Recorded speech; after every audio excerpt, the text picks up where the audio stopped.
All right, here we go. In three, two, one. Hello, and welcome to episode 216 of the WrassleCast.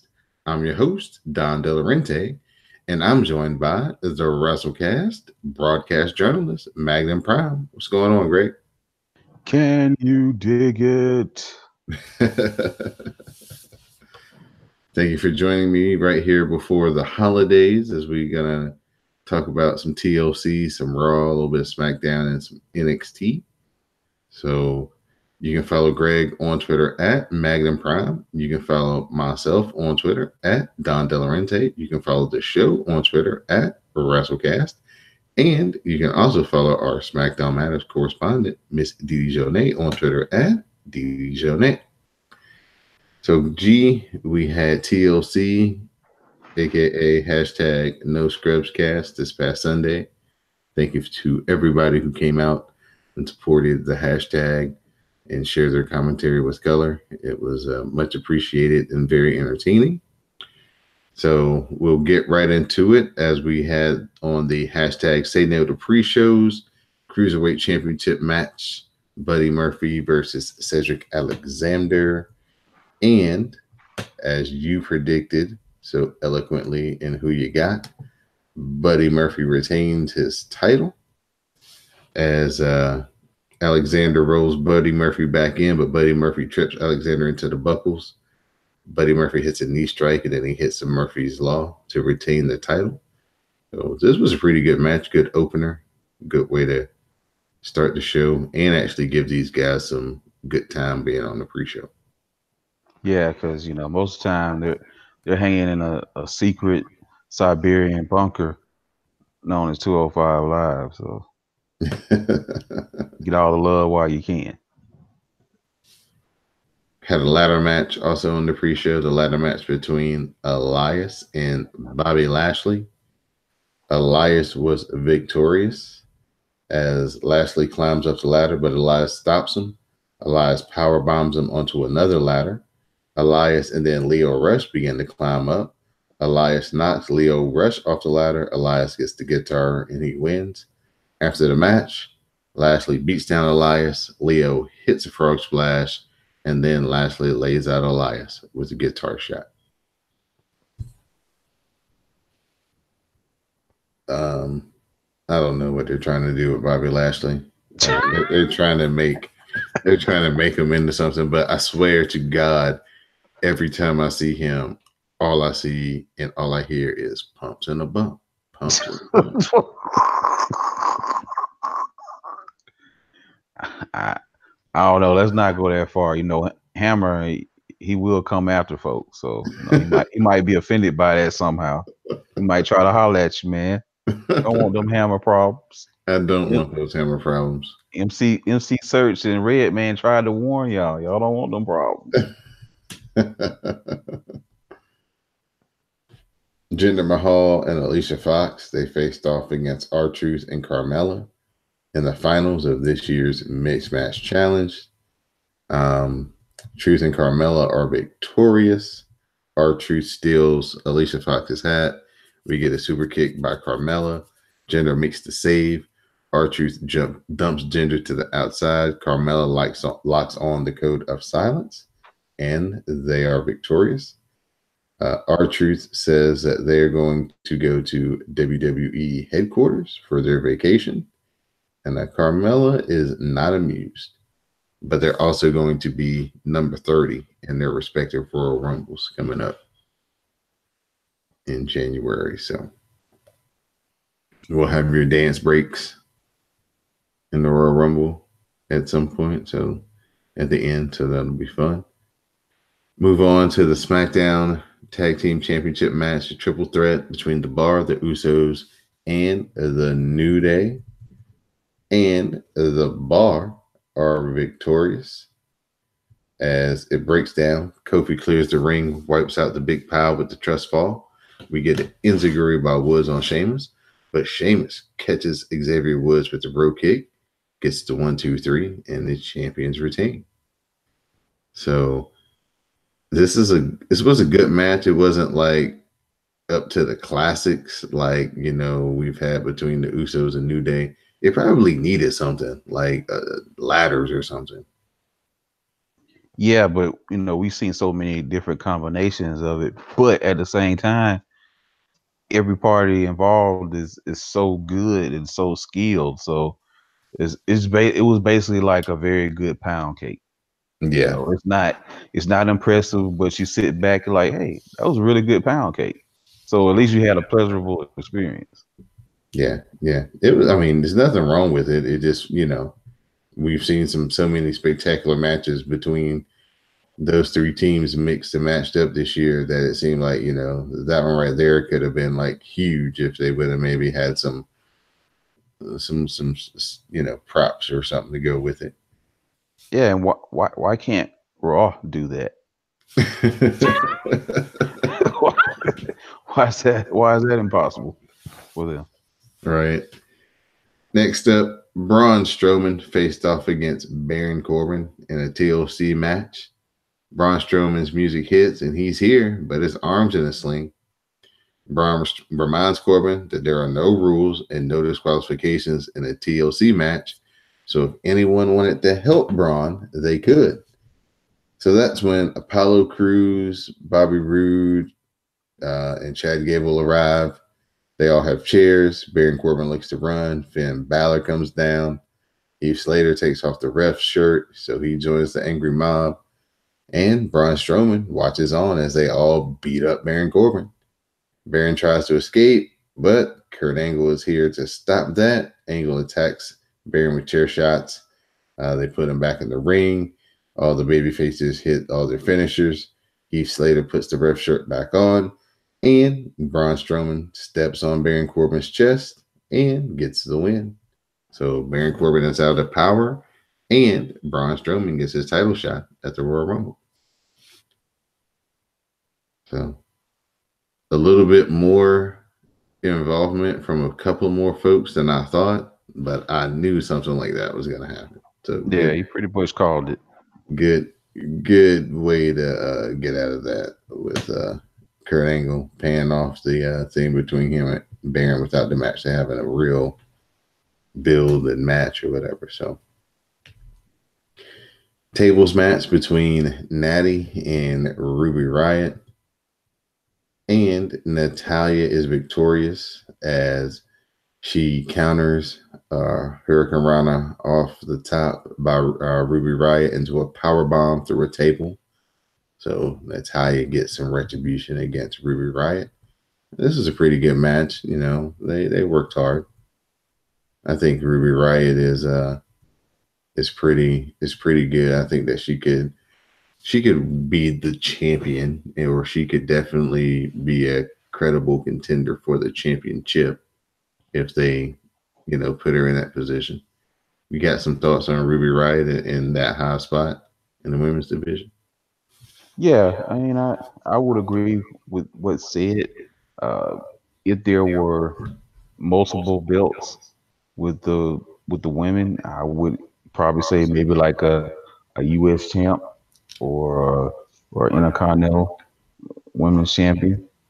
But yeah, she definitely has the tools. Next matchup, Finn Balor. He takes on Drew McIntyre. Finn Balor gets the win as Drew McIntyre rolls Finn in the ring and grabs a chair. But Finn Balor kicks the chair into Drew McIntyre's face. Then he goes up top, he hits the double stomp, and Finn Balor is victorious. What is it going to take for Finn Balor to do something to be significant on this show or to Vince or just in general? I feel like he's got a cool entrance, but he's kind of like Dean Ambrose, and we'll talk about it in a minute with him. Oh boy. It's to a point where what's so spectacular about his match, though? Yeah, he really hasn't. It's like he kind of peaked as far as what he brings to the ring. Um, which I hope no one is offended by that. But is is there's nothing new to his move set, and I really don't think he can become valuable to Vince unless a ton of people become hurt. I mean, so he kind of had his shot, but it was interrupted because of injury, and you got other guys who have curried the favor of the big guys. So I don't. I think the best chance for him is maybe if he were to go to SmackDown. Right. That might be his best option at this point. Right. Right. Two SmackDown competitors were next as we had Randy Orton face off against Rey Mysterio Jr. in the chairs match. We get Rey Mysterio Jr. victorious. Orton looks for the RKO in the chairs, but Rey escapes. He trips Orton onto the chairs and then cradles Orton up for the win. So Rey Mysterio Jr. doing what he does. He did that really cool slide out of the ring that he does down that splash, but he did it with the chair, so it looked like he was surfing. That was pretty cool. Yeah. Several very very slick spots. Because I don't care about Randy Orton at this point. So I think a lot of Ray people was the MVP of this. I think a lot of people would agree with you. Finn Balor, he's being interviewed backstage on his win. He has no idea what Dolph Ziggler was doing when Dolph interfered in the match earlier, but he said, he got the win, so he's basking in the glory. Then Dolph arrives and he attacks Finn Balor. So got another player added into that mix. It's time for the Raw Women's Championship match between Ronda Rousey and Nia Jax. We have Ronda Rousey retaining as Tamina distracts Ronda, allowing Nia Jax to cut her off. But Rousey blocks the knockout shot. The armbar is applied, and Nia taps out, and Ronda retains. Like I was telling you earlier, G, in the pre-show, the dark match, check that out on patreon.com/ESPN Media. I really like this match. I thought that they had some really good chemistry. I thought this was much better than I thought it would be going into it. Ronda Rousey, again, showing off some new stuff as she did a crossbody off the top on the outside. So it was pretty good. Yeah, she's definitely putting a lot more effort into it. You could tell that she wants to look good out there, and I appreciate that. So sky's the limits for her. Yeah, and big up to Nia as well for the match. Two competitors who don't have that much experience, but they put on a really good match and have really good chemistry with each other. So looking forward to maybe another match, and this time Nia can get her win back. Time for the WWE Championship match. Daniel Bryan versus AJ Styles. The champ retains as Daniel Bryan reverses a cradle attempt by AJ Styles into his own small package and picks up the win. This was a really good match. It was totally different from kind of what we'd seen all night. They slowed it down and really told some really good stories.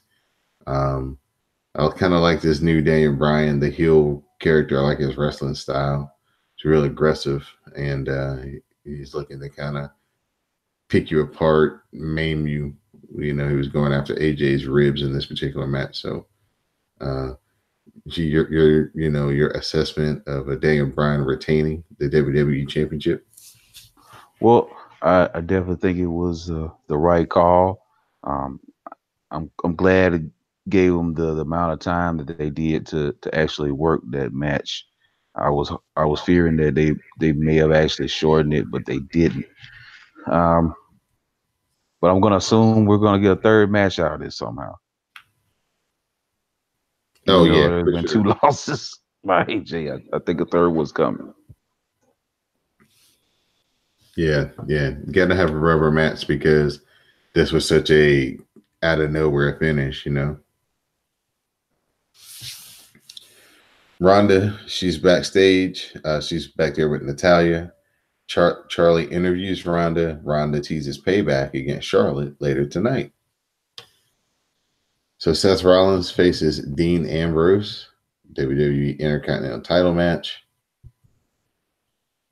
Ambrose is victorious as Dean Ambrose counters the blackout into the dirty deeds and gets the win. So Dean Ambrose is the new Intercontinental Champion.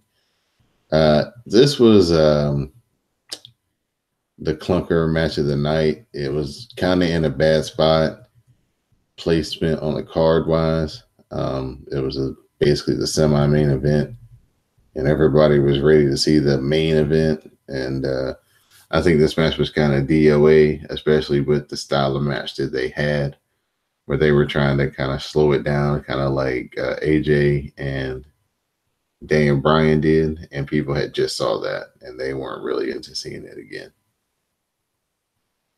Yeah, and then it was supposed to be, like some bitter rivals, yet, brothers at the same time type of confrontation, and it just it didn't have the heat to it.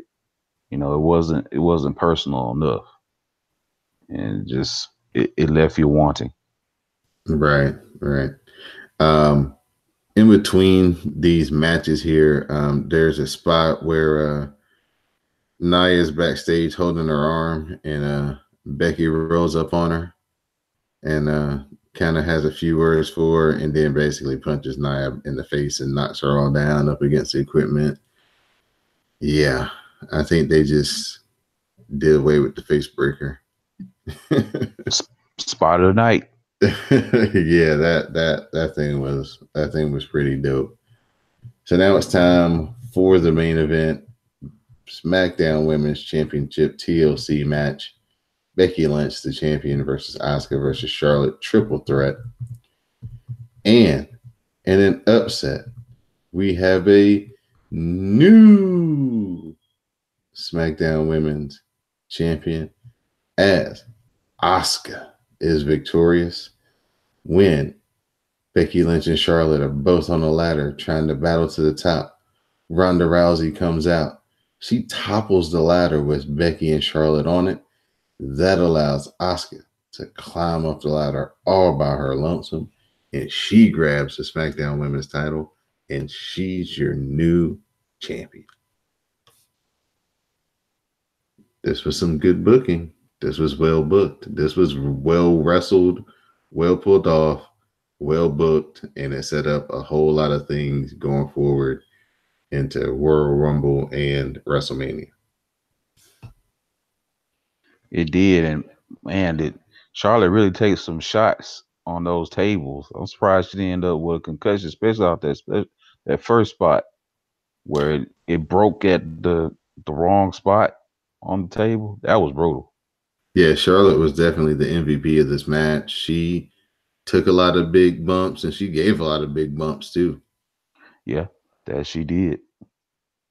So let's talk about Asuka as the new SmackDown Women's Champion. Do you think this is transitional, or do you think that this is going to be a legitimate championship run? I think it's probably going to be transitional, but I did talk about the match with someone, and I gotta give them credit because I didn't quite see it. It missed somehow being right in front of me. I didn't notice it, but yeah, it kind of made sense with the finish because it frees up Becky and going into the Royal Rumble to get her back to facing Ronda again, the challenge for the Raw title. So I missed that. I really didn't think about that, but yeah, this makes perfect sense now.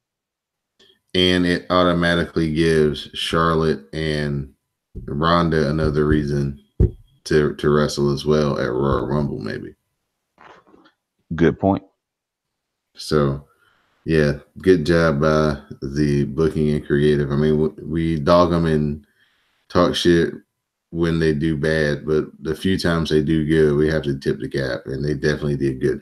They're doing the best work with the women's division for everything that is sucking. on Raw and for the product in general, just when it pertains to Raw, the women's division is generating the most interest. Yeah, So, for sure. But I'm so glad it got a chance to close the pay per view. oh yeah, they were the reason why the butts were in the seats, as Tony Schiavone would say. So we're moving into Monday Night Raw. Monday Night Raw is coming to us from Sacramento.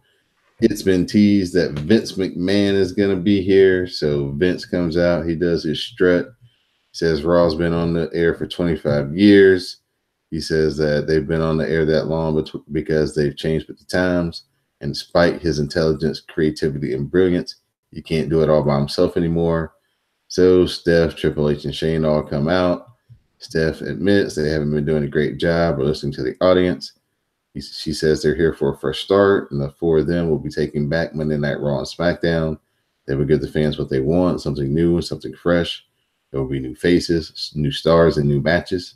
The fans are now the authority, and as long as they work together, WWE will always be then, now, and forever. So, Greg, how's it feel to be in charge of Monday Night Raw, man? Heard it all before. This is, I'm not falling for this. Whether it would be, the WWE universe, people power, whatever, I know. Okay. I'm not falling for it. We could have wishful thinking that maybe there'll be a change, but I I don't believe it. Baron Corbin says he's excited for a fresh start. So he does his best, suck up to the bosses.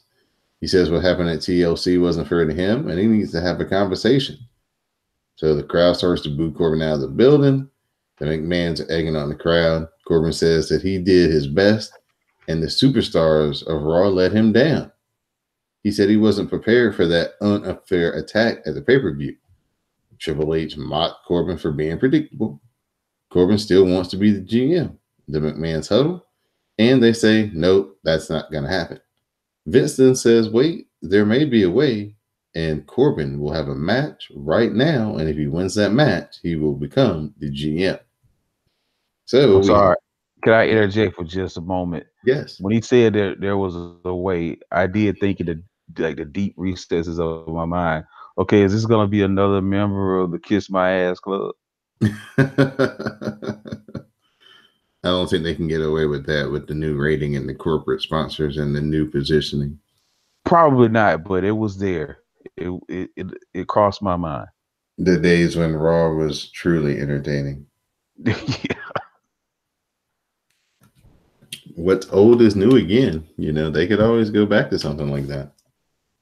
Yeah, but I mean, it would be kind of weird, seeing somebody's granddad, exposing himself and somebody's kissing his ass. That would be kind of weird. So. Kurt Angle, he's here to face off with Baron Corbin.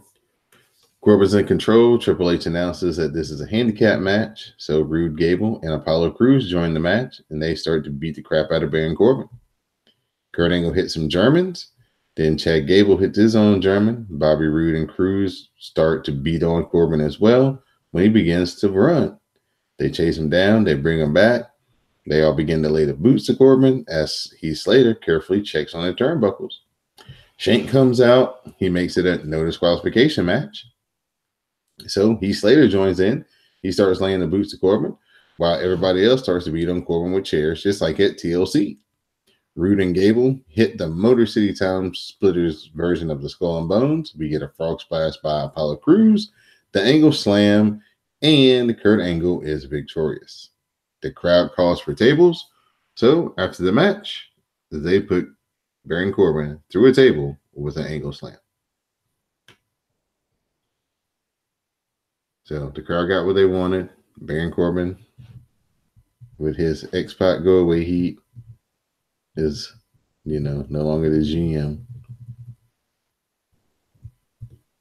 Not so much of a fresh start as they recycled the same thing from the pay-per-view, just a little bit of a twist on it. Exactly. Finn Balor, he's going up against Dolph Ziggler. Balor hits a sling blade. Ziggler cuts him off with a DDT for 2. Balor battles back, heads up top, and is cut off. 2-man fight.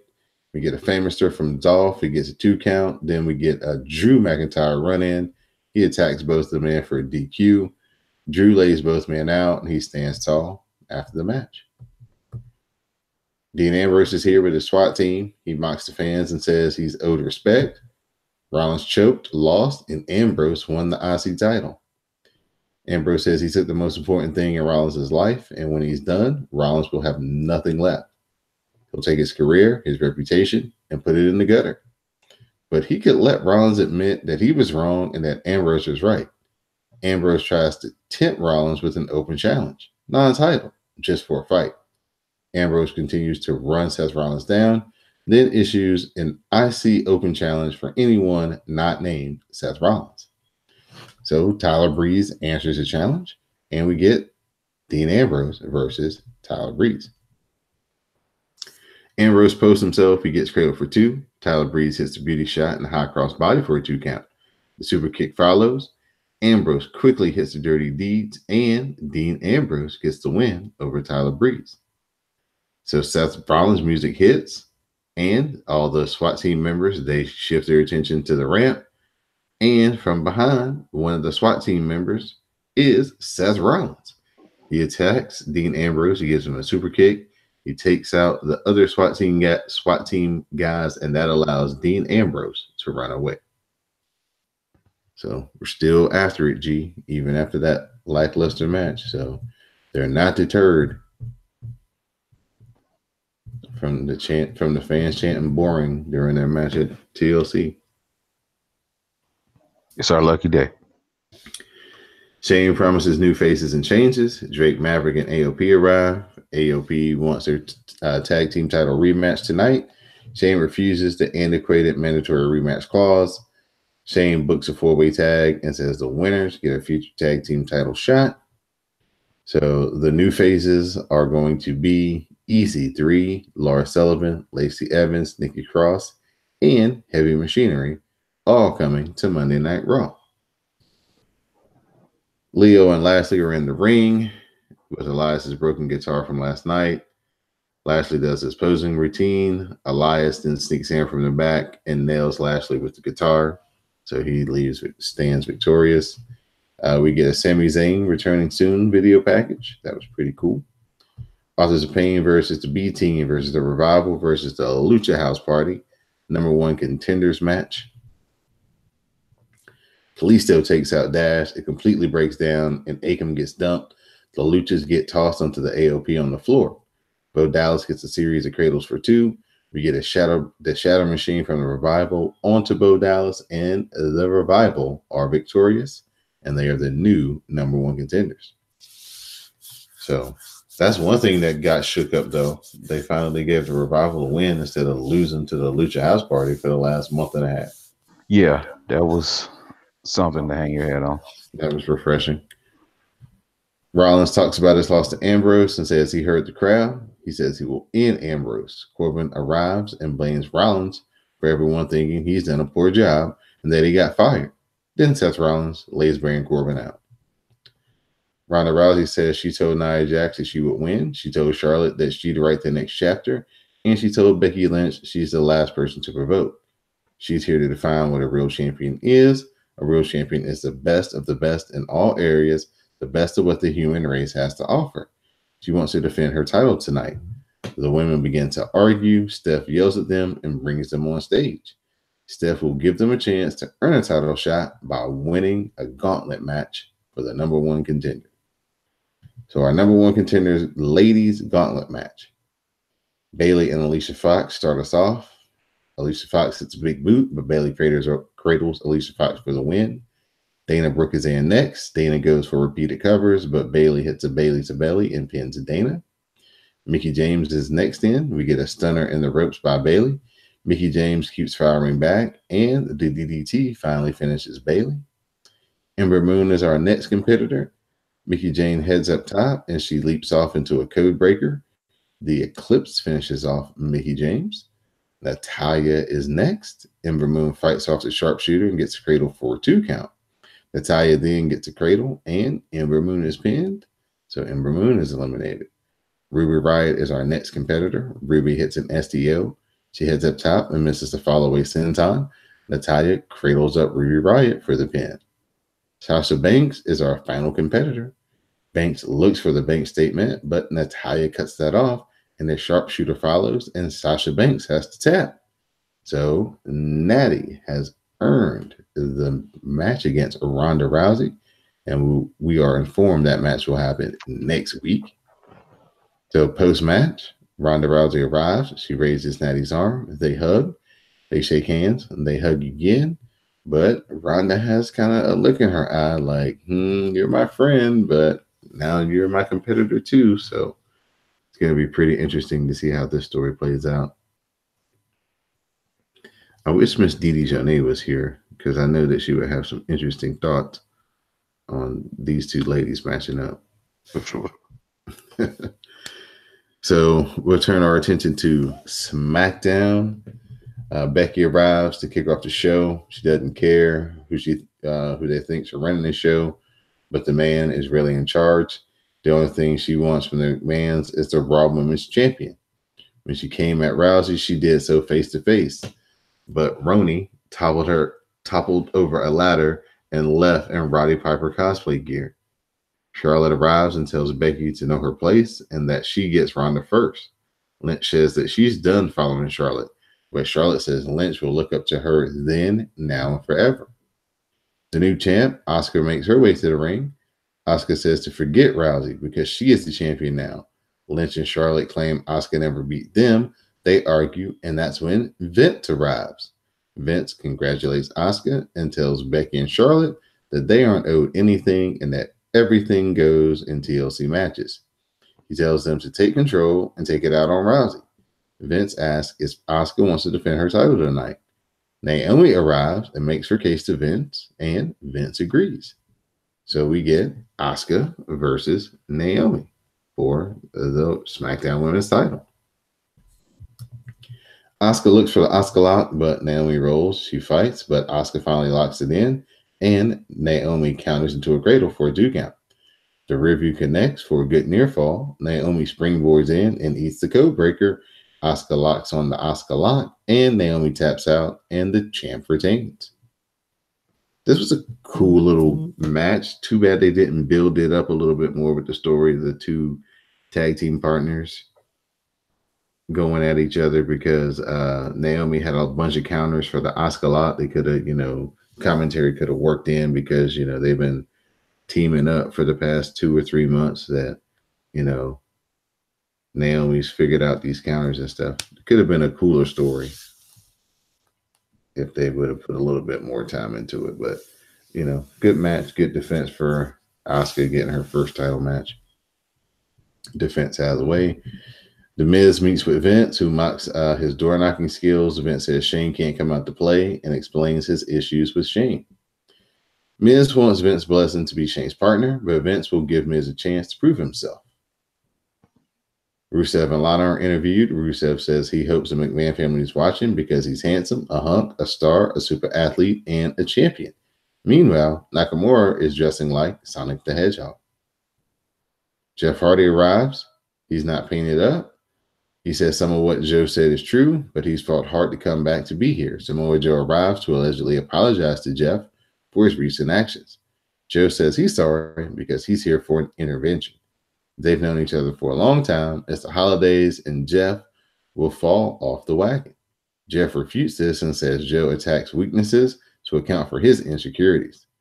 Then Jeff reminds Joe that he hasn't won a title in the 2 years that he's been in WWE. Joe attacks, and Jeff hits a twist of fate and stands tall.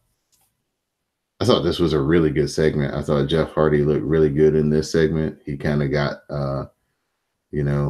one in on Samoa Joe after Samoa Joe, was up to like 3-0.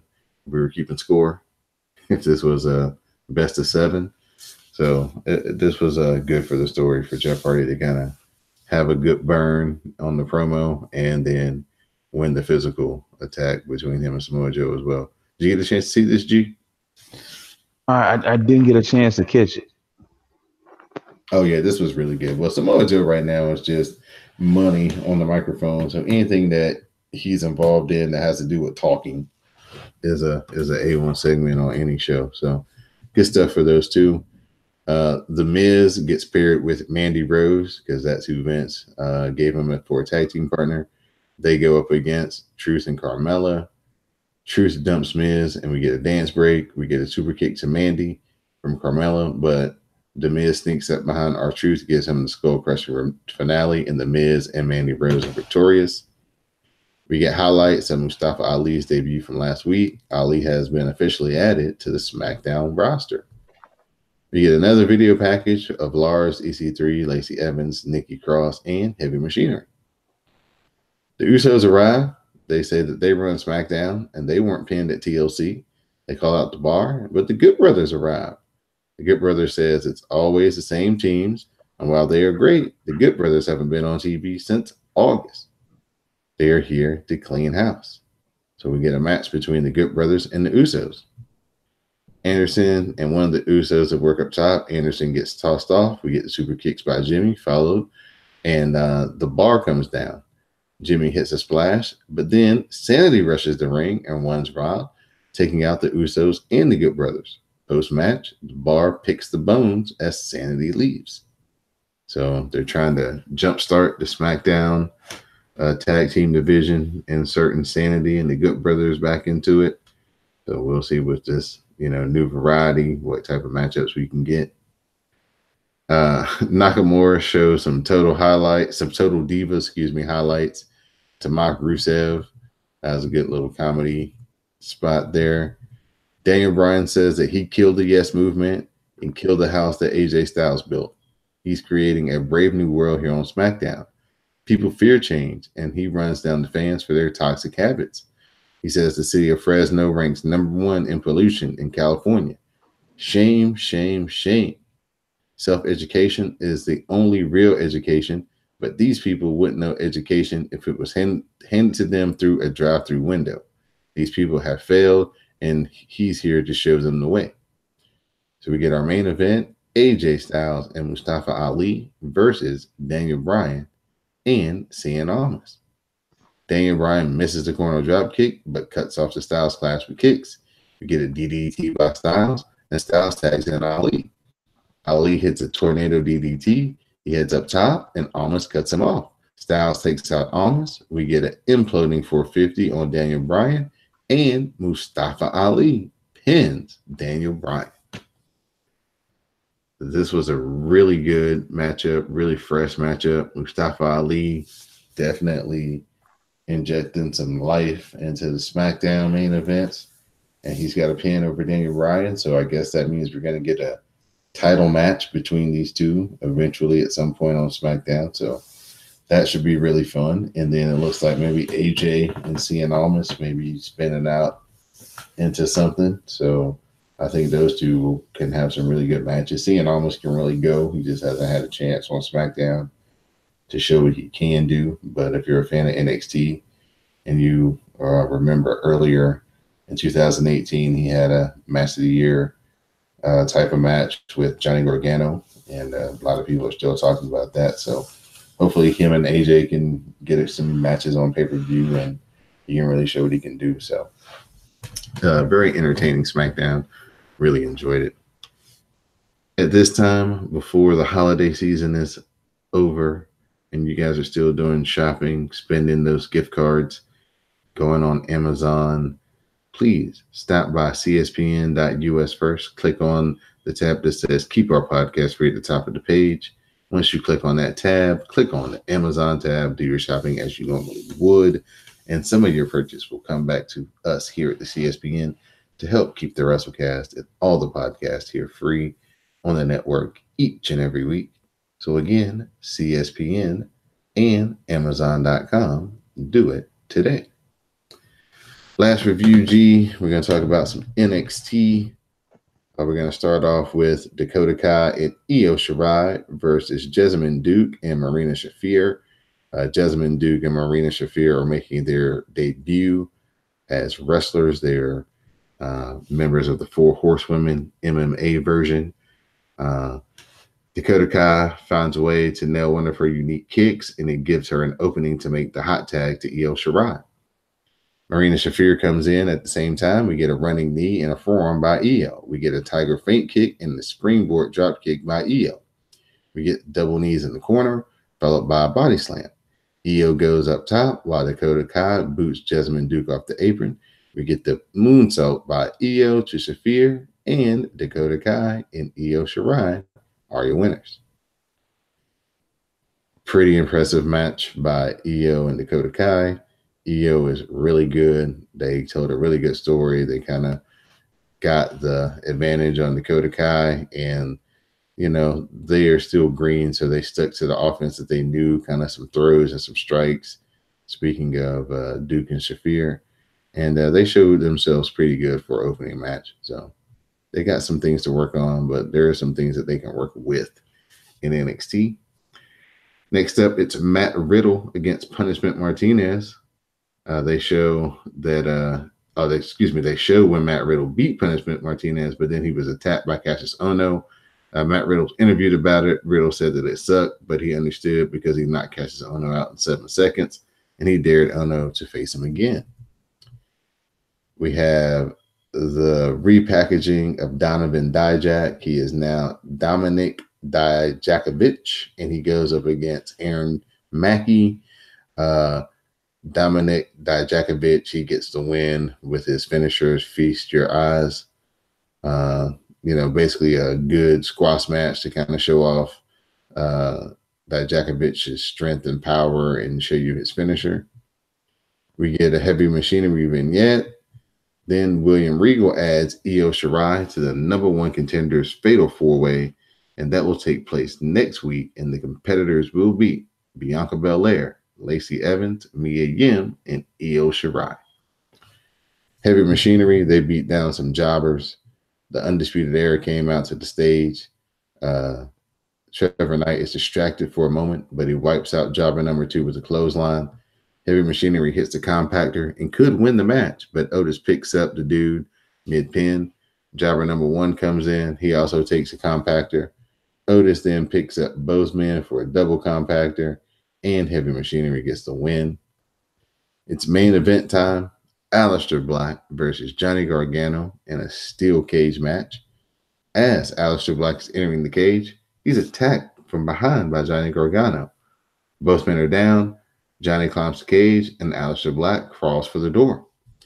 That's when Tommaso Ciampa comes out. He slams the cage door shut on Aleister Black's head. Ciampa then beats on Aleister Black as Johnny watches from the other side of the cage. Instead of winning the match, Johnny gets back in the cage. He stands across from Ciampa as Aleister Black is laid out between both men. Tommaso Ciampa and Johnny Gargano, they do the old DIY salute, and they hit the meeting in the middle. Tommaso Ciampa leaves, Johnny Gargano makes the cover, and Johnny Gargano gets the win. Tommaso Ciampa applauds Gargano as he heads up the ramp. Gargano sits cross-legged next to a fallen Aleister Black before exiting the cage. This was high-level stuff. Oh, man, that cage match was so good. The finish was out of nowhere, and it just continues the story, and it brings us back to maybe getting this 3-way that we were supposed to get back in the fall, but then Aleister Black got injured, and so they couldn't do it, and they kind of was like, it was one of those things where I was like, man, I just want to see Tommaso Ciampa and Johnny Gargano again. Why they got to give us this 3-way? Then they shot the angle, and then I was like, oh, yeah, I want to see this 3-way.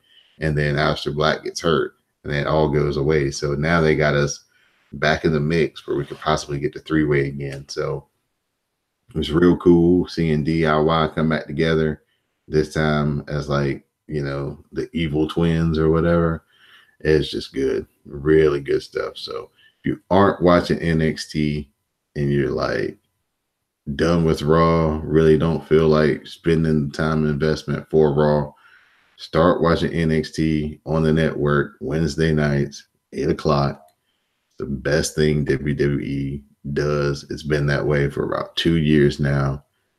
They have good storylines, they have good matches, they have good wrestlers, and good interviews. So everything is there that you want for your wrestling program, and it's only an hour. So I would definitely tell everybody to go watch that cage match, though. Really good cage match, really good hot spots. Just Aleister Black is a badass, and Johnny Gargano can go, so they mesh really well together.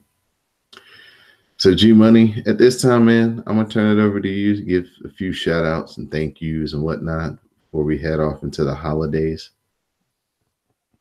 Well, thank you. I like to give big shouts out to you and Dee Dee for holding this uh, incredible ship down. Uh, Tremendous shout out to the listeners and the followers on Twitter, the WrassleCast, and big shouts out to my family, um, namely my wife, who's awesome and makes me a better man each day. Yes, big up to G's wife who lets us borrow him each and every week for at least 45 minutes to an hour, real late at night on Thursdays. So definitely appreciate her.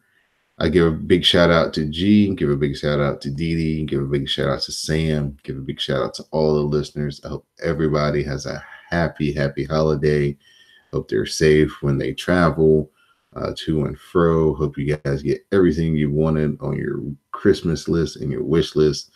Um, Continue to support the WrassleCast, like I said, by supporting our sponsors over at CSPN.us. You can also become a Patreon backstage member, gain access to exclusive podcasts over on patreon.com/CSPN Media. That's another way that you can support the podcast. So, again, happy holidays to everybody. Thank you to everybody who tuned in for the No Scrubs cast. Also, look out for the voting to continue for the El Dandies as I'm starting to put those polls out. We just had the first round matchups for match of the year. Had a couple of ties, so I've got to figure out what I'm going to do about those. But the second round matchups I'll be posting up soon, and we'll be listing the other categories, and we'll probably come out with a special show sometime in January or February. So Patreon members, be looking out for that as we'll give out our El Dandy Awards for 2018.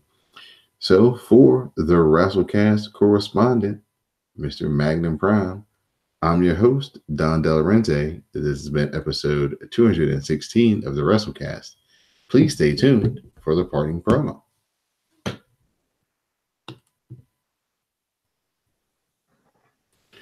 All right, Ski Sir. I appreciate you. All right, sorry I wasn't more helpful on other stuff, but I did not expect to be on that long. So Oh yeah, I know, man. I could not help you with SmackDown. Yeah, I know you were doing a little overtime tonight, but we make it work the best that we can. Well, hey, that's why you the captain.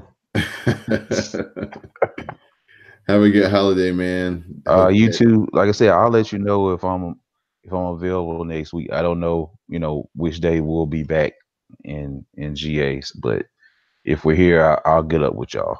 Okay, man. No problem. All right, man. All right, man. Be good now. I will. Thank you. All right. All right. Bye. Bye.